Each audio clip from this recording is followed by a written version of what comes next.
ಇನ್ನು ನೀವು ಬಂಗಾರದ ಗಣಿ ಚಾನೆಲ್ಗೆ ಸಬ್ಸ್ಕ್ರೈಬ್ ಆಗದಿದ್ದರೆ ಈ ಕೂಡಲೇ ಸಬ್ಸ್ಕ್ರೈಬ್ ಬಟನ್ ಅನ್ನು ಕ್ಲಿಕ್ ಮಾಡಿ ಹಾಗೂ ದಿನನಿತ್ಯದ ಅಪ್ಡೇಟ್ಸ್ಗಳಿಗಾಗಿ ಬೆಲ್ ಐಕಾನ್ ಅನ್ನು ಪ್ರೆಸ್ ಮಾಡಿ. ವಿಜಯಪುರ ಜಿಲ್ಲೆಯ ಹಿಂಡೆ ತಾಲೂಕಿನ ಜಳಕೆ ಪ್ರೌಢಶಾಲೆಯಲ್ಲಿ ಜ್ಞಾನದ ಪ್ರಯೋಗಾಲಯ ಆರಂಭಿಸಲಾಯಿತು.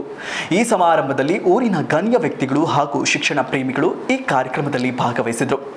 ಗ್ರಾಮ ಪಂಚಾಯಿತಿಯ ಸದಸ್ಯರಾದಂತಹ ಹನುಮಂತಪ್ಪಣ್ಣ ಕೋಳಿ ಹಾಗೂ ರವಿ ಹೂಗಾರ್ ರಕ್ಷಣಾ ವೇದಿಕೆಯ ಅಧ್ಯಕ್ಷರು, ಹಿಂಡಿ ವಲಯ ಹಾಗೂ ರಘು ಕೆಂಗಾರ್ ಗ್ರಾಮ ಪಂಚಾಯಿತಿಯ ಸದಸ್ಯರು ಹಾಗೂ ಎಲ್ಲಾ ಶಾಲೆಯ ಶಿಕ್ಷಕರು, ಸಿಬ್ಬಂದಿ ವರ್ಗ ಈ ಕಾರ್ಯಕ್ರಮದಲ್ಲಿ ಹಾಜರಾಗಿದ್ದರು. ಈ ಕಾರ್ಯಕ್ರಮವನ್ನು ಉದ್ದೇಶಿಸಿ ಮಾತನಾಡಿದಂತಹ ಶಿಕ್ಷಕರಾದ ಎಂ.ಬಿ. ಬಿರದರ್ ಅವರು ನಮ್ಮ ಗ್ರಾಮೀಣ ಭಾಗದ ವಿದ್ಯಾರ್ಥಿಗಳಿಗೆ ವಿಜ್ಞಾನ ಪರಿಕಲ್ಪನೆ ಮೂಡಿಸುವ ಸಲುವಾಗಿ ಈ ಕಾರ್ಯಕ್ರಮವನ್ನು ನಡೆಸಲಾಗುತ್ತಿದೆ. ನಮ್ಮ ಶಾಲೆಯಿಂದ ಅನೇಕ ವಿದ್ಯಾರ್ಥಿ ಹಾಗೂ ವಿದ್ಯಾರ್ಥಿನಿಯರು ಉನ್ನತ ಸ್ಥಾನಕ್ಕೆ ಏರಲೆಂದು ಹಾರೈಸುತ್ತೇನೆ ಎಂದು ಹೇಳಿದರು.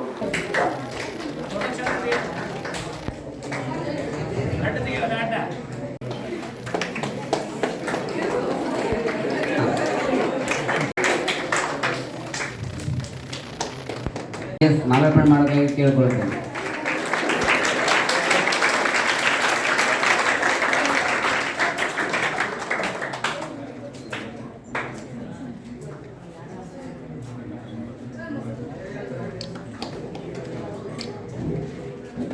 ಧನ್ಯವಾದಗಳು.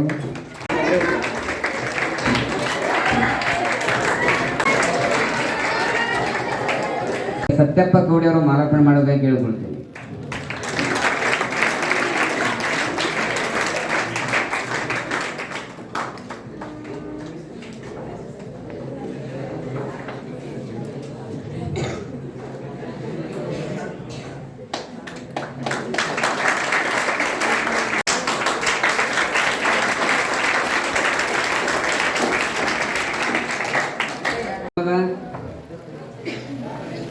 ಮುಖ್ಯ ಅತಿಥಿಗಳು ಹೌದು ಮತ್ತು ನಮ್ಮ ಶಾಲೆಯ ಚುಕ್ಕಾಣಿಗಳು ಹೌದು ಮತ್ತು ಈ ಕಾರ್ಯಕ್ರಮದ ಈ ಸಂಪೂರ್ಣ ವಿಜ್ಞಾನ ಕಾರ್ಯಾಗಾರದ ಮ್ಯಾಕ್ಸಿಮಮ್ ನಾವು 2-3 ವಾರದಿಂದ ಮಾಡಬೇಕಂತ ಒಂದು ಬಯಕೆಯನ್ನು ಇಟ್ಕೊಂಡಿದ್ದೇವೆ.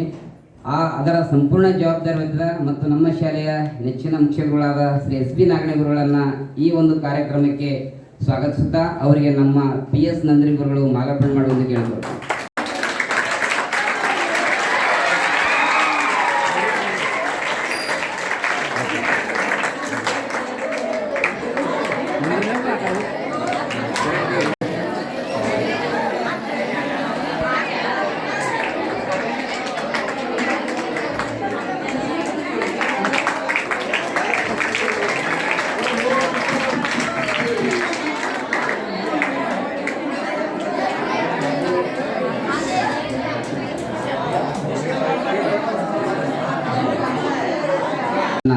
ವಿಷಯದ ಅನಿಸಿಕೆಗಳನ್ನು ಎನ್ನ ಮನದಾಳದಲ್ಲಿ ಸ್ಮರಿಸುತ್ತಾ ಊರ ಅಧಿದೇವನಾದ ಪೀರಲಿಂಗನನ್ನು ಎನ್ನ ಮನದಾಳದಲ್ಲಿ ಸ್ಮರಿಸುತ್ತಾ ನಾನು ಈ ವಿಜ್ಞಾನದ ಕುರಿತು ಒಂದೆರಡು ಮಾತಾಡಬೇಕಂತಂದು ಆದರೆ ಭಾಳ ಮಾತಾಡಬೇಕಂತ ಹೇಳಿದ ಮೇಡಮಷ್ಟು ನಾನು ಮಾತಾಡಿದರೆ ನನಗೆ ವೇದಿಕೆ ಶಿಖರ ವೇದಿಕೆಯನ್ನೇ ಅದನ್ನು ಹೆಚ್ಚು ಕಡಿಮೆ ನಾವು ಸಡಿಲುಗೊಳಿಸುವಂಥ ಒಂದು ಪರಮಶಿವ ನಮಗೆ ಆಸಕ್ತಿಯನ್ನು ಕೊಟ್ಟಿದ್ದಾನೆ.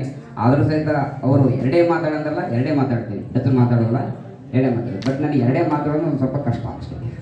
ಗಮನ ಸೆಳೆಯುವಂಥ ಒಂದು ಬಹುಮುಖ್ಯ ಕಟ್ಟ ಕಾರ್ಯಕ್ರಮವನ್ನು ಆಯೋಜಿಸಿರ್ತಕ್ಕಂಥ ಮುಖ್ಯ ಗುರುಗಳು ನಾಗಣೆ ಗುರುಗಳಿಗೂ ಕೂಡ ನಮಸ್ಕರಿಸುತ್ತಾ ಎಲ್ಲ ವೇದಿಕೆ ಮೇಲೆ ಎಲ್ಲ ಗಣ್ಯರಿಗೂ ಎಲ್ಲ ಸದಸ್ಯರಿಗೂ ಗ್ರಾಮ ಸದಸ್ಯರಿಗೂ ಹಾಗೂ ಪತ್ರಿಕಾ ಮಾಧ್ಯಮದವರಿಗೂ ಎಲ್ಲರಿಗೂ ನಮಸ್ಕಾರ ಮಾಡುತ್ತಾ ಈ ಒಂದು ಕಾರ್ಯಕ್ರಮದ ಇವತ್ತು ಸರ್ಕಾರ ಎಷ್ಟೋ ಕೋಟ್ಯಾನುಗಟ್ಟಲೆ ಎಲ್ಲ ಇದಕ್ಕೆ ಇದು ಮಾಡ್ತಾ ಇದೆ.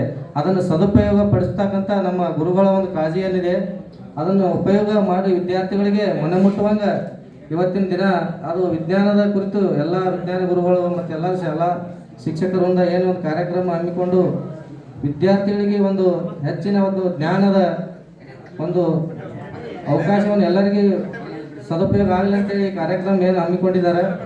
ಆದರೆ ಈಗ ಸರ್ಕಾರಿ ಶಾಲೆ ಅಂದರೆ ಎಲ್ಲರಿಗೂ ಒಂದು ಇರೋದು, ಆದರೆ ನಮ್ಮೂರು ಶಾಲೆ ನಮ್ಮೂರಿನ ಒಂದು ಶಾಲಾ ವಾತಾವರಣ, ಇಲ್ಲಿಯ ಗುರುಗಳ ಒಂದು ಇಚ್ಛಾಶಕ್ತಿ, ಒಂದು ಏನಂತಾರೆ ಆಕ್ಟಿವಿಟೀಸ್ ಅಂತಲ್ಲ, ಅದನ್ನು ಬಹಳ ನಾವು ಈ ನಮ್ಮ ಶಾಲೆಯಲ್ಲಿ ನಾವು ನೋಡ್ತಕ್ಕಂಥ ಒಂದು ಬಹುಮುಖ್ಯ ನಮಗೊಂದು ಹೆಮ್ಮೆ ಅನ್ನಿಸ್ತದೆ.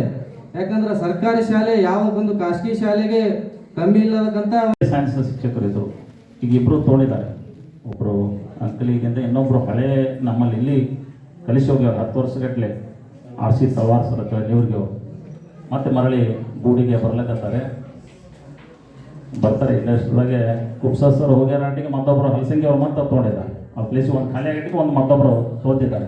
ಹಿರಿಯರು ಭಾಳ ಅದ್ರ ಬಗ್ಗೆ ಮತ್ತೆ ಫಂಕ್ಷನ್ ಮಾಡಿ ಕುಪ್ಸ ಸರ್ ಬಗ್ಗೆ ಮಾತಾಡ್ತೀವಿ.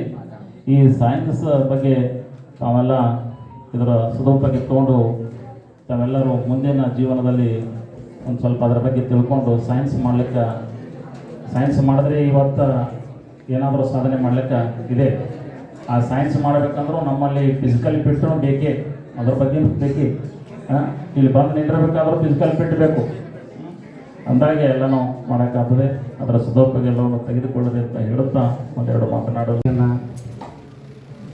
ನಮಸ್ಕರಿಸ್ತಾ ಗ್ರಾಮ ದೇವತೆಯಾಗಿರ್ತಕ್ಕಂಥ ಶ್ರೀ ಬೀರರಂಗೇಶ್ವರನಲ್ಲಿ ಹಣೆ ಮಾಡಿದ್ದು.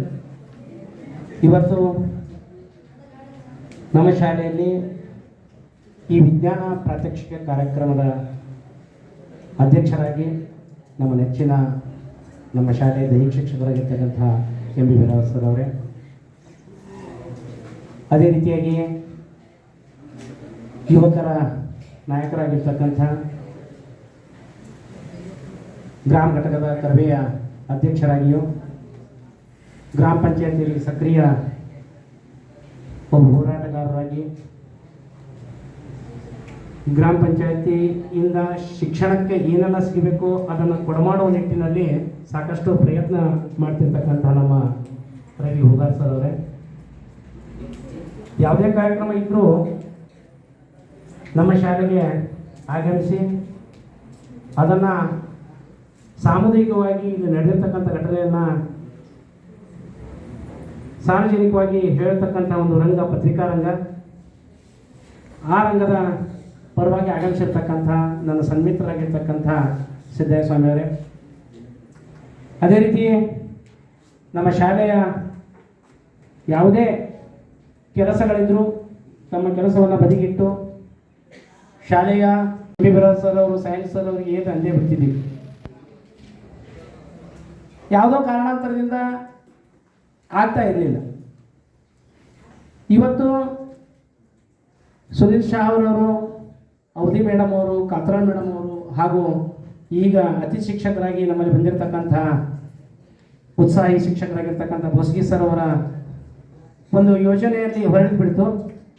ಸರ್, ನಾವು ವಿಜ್ಞಾನ ಪ್ರಯೋಗಗಳ ಪ್ರಾತ್ಯಕ್ಷಿತೆಯನ್ನು ಮಾಡ್ತೀವಿ ಮಕ್ಕಳಿಗೆ ಅಂದ್ಕೊಂಡೆ ನಾವು ಎಲ್ಲ ಶಿಕ್ಷಕರೆಲ್ಲ ಬರಂದವರು ಭಾಳ ಖುಷಿಪಟ್ಟಿವಿ. ಮಾಡಿ ಸರ, ಭಾಳ ನಾವು ನಮ್ಮದೆಲ್ಲ ಏನು ಸಪೋರ್ಟ್ ಅದ ನೀವು ಮಾಡ್ತೀವಿ ಅಂತೇಳಿ. ಯಾಕಂದರೆ ಶಿಕ್ಷಣದಲ್ಲಿ ವೈಜ್ಞಾನಿಕತೆ ಅನ್ನೋದು ಭಾಳಷ್ಟು ಮುಖ್ಯವಾಗಿರ್ತದೆ. ನಮ್ಮ ವಿದ್ಯಾರ್ಥಿಗಳು ವೈಜ್ಞಾನಿಕ ಮನೋಭಾವನೆಯನ್ನು ಬೆಳೆಸ್ಕೊಳ್ಳೋ ನಿಟ್ಟಿನೊಳಗೆ ವಿಜ್ಞಾನ ಪ್ರಯೋಗಗಳು ಭಾಳಷ್ಟು ಪ್ರಮುಖವಾದ ಪಾತ್ರವನ್ನು ವಹಿಸ್ತಾ ಇರ್ತದೆ. ಆ ನಿಟ್ಟಿನೊಳಗೆ NCERT ಹೇಳ್ತದೆ, ಯಾವುದೇ ಒಂದು ಶಿಕ್ಷಣ ಮಾಡಿ ಕಲಿಯೋದ್ರ ಮೂಲಕ ಹೆಚ್ಚು ದಿನ ಉಳಿತದೆ. ಈಗ ನೀವು ನೋಡಿದ್ದೀವಿ, ಒಂದು ಕಥೆಯನ್ನು ಕೇಳ್ತೀವಿ, ಹಬ್ಬ ಬಂದ್ರೆ ಒಂದು 8 ದಿನ 10 ದಿನನೋ ತಿಂಗಳು ನೆನಪಿರ್ತದೆ, ಯಾಕಂದ್ರೆ ಕೇಳುತ್ತಿರ್ತದೆ. ಒಂದು ಫಿಲಮನ್ನು ನೋಡಿರ್ತೀವಿ, ತಿಂಗಳುಗಟ್ಟಲೆ ನೆನಪಿರ್ತದೆ, ವರ್ಷಗಟ್ಟಲೆ ನೆನಪಿರ್ತದೆ. ಹೋದ ವರ್ಷ ನೋಡಿದ ಫಿಲಮ್ ಇವತ್ತು ನೆನಪಿರ್ತದೆ ನಮಗೆ, ಯಾಕಂದ್ರೆ 2 ಕಾರ್ಯಗಳಾಗಿರ್ತಾವೆ. ನೋಡಿರ್ತೀವಿ, ಕೇಳಿರ್ತೀವಿ, ಅದು ಭಾಳ ದಿವಸ ನಮ್ಮ ಮನಸ್ಸಿನಲ್ಲಿ ಉಳಿತದೆ. ಈಗ ಇನ್ನೊಂದು ಕಲಿಕೆ ಅದ, ನಾವು ನೋಡೋದ್ರೊಂದಿಗೆ ಕೇಳೋದ್ರೊಂದಿಗೆ ಮಾಡೋದ್ರೊಂದಿಗೆ ಕಲಿತೀವಿ ಅಂತಂದ್ರೆ ಆಯುಷ್ಯ ಪೂರ್ತಿ, ಜೀವನ ಪೂರ್ತಿ ಆ ಕಲಿಕೆ ನಮ್ಮಲ್ಲಿ ಮನದಟ್ಟಾಗಿ ಉಳಿತದೆ. ಈ ನಿಟ್ಟಿನೊಳಗೆ ವಿಜ್ಞಾನ ಪ್ರಯೋಗಗಳ ಮೂಲಕ ನಾವು ಶಿಕ್ಷಣವನ್ನು ಕಲಿತೀವಿ ಅಂತಂದ್ರೆ ನಮ್ಮಲ್ಲಿ ಶಿಕ್ಷಣ ಕಲಿಕೆ ಪರಿಪೂರ್ಣ ಆಗ್ತದೆ, 100ಕ್ಕೆ 100ರಷ್ಟು ಆಗ್ತದೆ. ನಾವು ಯಾವತ್ತೂ ಮರೆಯೋದಿಲ್ಲ. ಇವತ್ತು ನಾವು ದಿನನಿತ್ಯದ ಮುಂದಿನ ಬದುಕಿನ ದಿನನಿತ್ಯದಲ್ಲಿ ವಿಜ್ಞಾನವನ್ನು ಇಂಚಿಗೆ ನಾವು ಬಳಸ್ತಾ ಇರ್ತೀವಿ. ನಾವು ರೈತರ ಮಕ್ಕಳಾಗಿರ್ತಕ್ಕಂಥ ಮೋಟ್ರ್ ಹೆಂಗೆ ನಡೀತದ, ಮೋಟ್ರ್ ಯಾಕೆ ಉಲ್ಟಾ ಆಗ್ತದ, ಯಾಕೆ ಸರಿಯಾಗಿ ಜಗ್ತದ, ಯಾವ ರೀತಿಯಾಗಿ ಏರ್ ಪ್ರೆಷರ್ ಇರ್ತದ, ಆಮೇಲೆ ಈ ಕೆಮಿಕಲ್ಸ್ ರಿಯಾಕ್ಷನ್ ಏನು, ಯಾವ ಔಷಧ ಯಾವುದ್ರ ಜೊತೆ ಕೂಡಲ್ಲ, ಇವೆಲ್ಲ ನೀವು ಇಲ್ಲೇ ಕಲಿತೆ ಅಂದರೆ ಮಾತ್ರ ಮುಂದಿನ ಭವಿಷ್ಯದಲ್ಲಿ ನೀವು ಏನೇ ಆದರೂ ಪ್ರತಿಯೊಂದಕ್ಕೂ ವಿಜ್ಞಾನ ಬಿಟ್ಟು ಬದುಕಿಲ್ಲ. ವಿಜ್ಞಾನ ಅಂತಂದ್ರೆ ಏನಂದರೆ ಬದುಕನ್ನು ಸರಳ ಮಾಡ್ತಕ್ಕಂಥ ಒಂದು ಸಾಧನನೇ ವಿಜ್ಞಾನ. ಭಾಳ ಈಸಿ ಆಗಿರ್ತಕ್ಕಂಥ ಒಂದು ವಾಕ್ಯ ಇದು. ಆ ಮಾತನ್ನು ಭಾಳ 100ಕ್ಕೆ 100ರಷ್ಟು ಸತ್ಯ ಅನ್ನಿಸ್ತು. ಆ ನಿಟ್ಟಿನಲ್ಲಿ ನೀವುಗಳೆಲ್ಲ ಒಂದ್ಸಲ ನಾವು ಈ ವಿಜ್ಞಾನದ ಲಾಕರನ್ನು ತೆರೆದಾಗ ಅಲ್ಲಿ ಅದ್ಭುತವಾಗಿರ್ತಕ್ಕಂಥ ವಸ್ತುಗಳನ್ನು ನಾವೆಲ್ಲ ಶಿಕ್ಷಕರು ನೋಡಿದ್ವಿ. ಅದನ್ನು ಒಂದು ವಿಜ್ಞಾನ ಪ್ರಯೋಗಾಲಯ ಅಂತೇಳಿ ಒಂದು ಈ ಮುಂಚೆ ಇರ್ತಕ್ಕಂಥ ಎಲ್ಲ ಹಿರಿಯ ಶಿಕ್ಷಕರು ಮಾಡಿ ಹೋಗಿದ್ರು. ಎಂ ಬಿ ಸರ್ ಅವರ ನೇತೃತ್ವದೊಳಗೆ ಆಗಿತ್ತು. ಅವೆಲ್ಲ ಶ್ರೀ ಬೀರಲಿಂಗೇಶ್ವರನನ್ನು ಸ್ಮರಿಸಿಕೊಂಡು ಇವತ್ತ ವಿಜ್ಞಾನ ಪ್ರಾತ್ಯಕ್ಷಿಕ ಕಾರ್ಯಕ್ರಮ ರಸಾಯನಶಾಸ್ತ್ರದಲ್ಲಿ ಬರ್ತಕ್ಕಂಥ ಹಲವಾರು ಚಟುವಟಿಕೆಗಳನ್ನು ಇವತ್ತು ಪ್ರಯೋಗದ ಮೂಲಕ ಕಾರ್ಯಕ್ರಮವನ್ನು ಮಾಡೋಣ.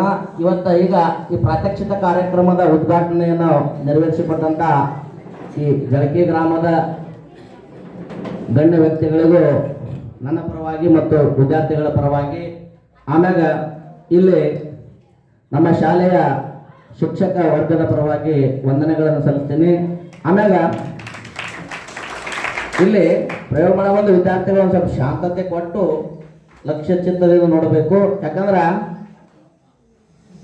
ನಾಳೆ ನಿಮ್ಮ SSLC ಎಕ್ಸಾಮ್ಗೆ ಹೆಂಗೆ ಬರ್ತದಪ್ಪ ಅಂತಂದ್ರೆ 80 ಮಾರ್ಕ್ಸಿಗೆ 16 ಮಾರ್ಕ್ಸ್ ಒಟ್ಟು ಅಪ್ಲೈಡ್ ಸೈನ್ಸ್ ಇದ್ದಿರ್ತಾವೆ. ಅನ್ವಯಿಕ ಪ್ರಶ್ನೋತ್ತರಗಳು ನಿಮ್ಮ ಮುಂದೆ ಗೈಡ ಬುಕ್ಕ ಹೊಗದ್ರು ಸಹಿತ ನಿಮ್ಗೆ ಆನ್ಸರ್ ಸಿಗಲ್ಲ. ಗೈಡ ಬುಕ್ಕ ಏನು ನಿಮ್ಮ ಬುಕ್ ಸ್ಟಾಲ್ದಾಗ ಏನು ಸಿಗ್ತಾವ ಒಟ್ಟು ತಂದು ನಿಮ್ಮ ಕೈಯಾಗ ಕೊಟ್ಟರು ಅವಕ್ಕೆ ಆನ್ಸರ್ ಸಿಗಲ್ಲ. ಅವುಗಳನ್ನು ನೀವು ಪ್ರಾಯೋಗಿಕವಾಗಿ ಅನ್ವಯಿಕವಾಗಿ ತಿಳ್ಕೊಂಡಿದ್ದೆ ಆದ್ರೆ ಆ ಪ್ರಶ್ನೆಗೆ ಉತ್ತರ ಬರಲಿಕ್ಕೆ ಸಾಧ್ಯ ಆಗ್ತದೆ. ಅದ್ರ ಸಂಬಂಧ ನಾನು ಹೇಳ್ತೀನಿ, ವಿಜ್ಞಾನದಲ್ಲಿ 80ಕ್ಕೆ 80 ಅಂಕಗಳು ತೆಗೆದುಕೊಳ್ಳೋದು ಬಹಳಷ್ಟು ಕಠಿಣವಾದ ವಿಷಯ. ಅದ್ರ ಸಂಬಂಧ ಪ್ರಯೋಗದ ಮುಖಾಂತರ ನೀವು ಮಾಡಿ ತೋರಿಸ್ತೇವೆ, ಅದರ ಸದುಪಯೋಗ ಪಡಿಸಬೇಕು. ಇದು ಫಸ್ಟ್ ಪ್ರಯೋಗ ಕಾರ್ಯಕ್ರಮ. ಈ ಕಾರ್ಯಕ್ರಮವನ್ನು ಮಾಡಿದ್ದೇವೆ. ಇದರಿಂದ ದೊಡ್ಡದೊಂದು ಉದ್ದೇಶ ಅದ್ರಿ. ಇದು ನೀರು ಹಾಕನ ಬಲ್ಪ್ ಹತ್ತು. ಇದ್ರ ಉದ್ದೇಶ ಏನಪ್ಪ ಅಂತಂದ್ರೆ ಅಶುದ್ಧ ನೀರು ವಿದ್ಯುತ್ ವಾಹಕ. ವಾಹಕ ಅಂದ್ರೆ ಯಾವ ವಸ್ತುಗಳ ಮೂಲಕ ವಿದ್ಯುತ್ ಹರಿಯಲ್ಪಡ್ತದೋ ಅದಕ್ಕೆ ವಾಹಕ ಅಂತ ಕರೀತಾರೆ, ಕಂಡಕ್ಟರ್ ಅಂತ ಕರೀತಾರೆ. ಯಾವ ವಸ್ತುವಿನ ಮೂಲಕ ವಿದ್ಯುತ್ ಹರಿಯಲ್ಪಡಲ್ಲ ಅದನ್ನು ಅವಾಹಕ ಅಂತ ಕರೀತಾರೆ. ಈಗ ಇಲ್ಲಿ ನಾವು ಕುಡಿತಕ್ಕಂಥ ನೀರನ್ನು ಹಾಕದೆ, ಇಲ್ಲಿ ಕುಡಿತಕ್ಕಂಥ ನೀರನ್ನು ಹಾಕನ ಇದು ವಿದ್ಯುತ್ ಬಲ್ಬ್ ಬೆಳಗುತ್ತು. ಇಲ್ಲಿ ಸರ್ಕ್ಯೂಟ್ ಕಂಪ್ಲೀಟ್ ಆಯಿತು, ವಿದ್ಯುತ್ ಬಲ್ಬ್ ಬೆಳಗುತ್ತು. ಅದೇ ಶುದ್ಧವಾದ ನೀರನ್ನು ನಾವು ಹಾಕಿದ್ದೆ ಆದ್ರೆ ಇದು ವಿದ್ಯುತ್ ಬಲ್ಬ್ ಬೆಳಗಲ್ಲ. ಶುದ್ಧವಾದ ನೀರಿನ ಮೂಲಕ ವಿದ್ಯುತ್ ಹರಿಯಲ್ಲ, ಅಶುದ್ಧವಾದ ನೀರಿನ ಮೂಲಕ ವಿದ್ಯುತ್ ಹರಿತದ. ನಾವು ಕುಡಿತಕ್ಕಂಥ ನೀರು ಅಶುದ್ಧವಾದ ನೀರು, ತಿಳ್ಕೊಂಡು ಬಿಡ್ರಿ ನೀವು. ಶುದ್ಧವಾದ ನೀರು ಕುಡಿಯಲು ಯೋಗ್ಯವಲ್ಲ. ಏಕೆ ಕ್ವಶನ್ ಅದ ಇದು. ಭಾಳ ಹಳೆ ಸಿಲೆಬಸ್ಗೆ ನಾ 8ನೇ ಇದ್ದಾಗ ಕಲ್ತೀನಿ. ಶುದ್ಧವಾದ ನೀರು ಕುಡಿಯಲು ಯೋಗ್ಯವಲ್ಲ. ಯಾಕಪ್ಪ ಅಂತಂದ್ರೆ ಅದ್ರ ಒಳಗೆ ಯಾವುದೇ ಖನಿಜ ಲವಣಾಂಶಗಳು ಏನೂ ಕರಗಿರಲ್ಲ. ಅಂತ ನೀರಿಗೆ ಶುದ್ಧ ನೀರು ಅಂತ ಕರಿತೇವೆ ನಾವು. ಈಗ ನಾವು ಜನಸಾಮಾನ್ಯರಿಗೆ ಏನು ತಿಳ್ಕೊಂಡ್ಬಿಟ್ರಪ್ಪ ಅಂತಂದ್ರೆ 20 ರೂಪಾಯಿ ಕೊಟ್ಟು ಬಾಟ್ಲಿ ತೊಗೊಂಡೆವು, ಫಿಲ್ಟರ್ ನೀರು ಕುಡಿದೇವು ಅಂದ್ರೆ ಶುದ್ಧ ನೀರು ತಿಳ್ಕೊತಾರ. ಅಲ್ರಿ ಅದು. ಅಂದ್ರೆ ನಲ್ಲಿ ನೀರ ಬೋರಿ ನೀರು ಕುಡಿಯೋದಂದ್ರೆ ಒಂದು ಸ್ವಲ್ಪ ಶುದ್ಧ ನೀರು ಅಷ್ಟೇ. ಒಂದು ವೇಳೆ ನೀವು ಜೇರ್ಕತ್ತ ಶುದ್ಧ ನೀರು ಕುಡಿದಿದ್ದೆ ಆದ್ರೆ ಯಾರು ಬದುಕಲ್ಲ. ಬರೀ 4 ರಿಂದ 5 ದಿನ ನೀವು ಪ್ಯೂರ್ ವಾಟರ್ ಕುಡಿದ್ರಿ ಅಂದ್ರೆ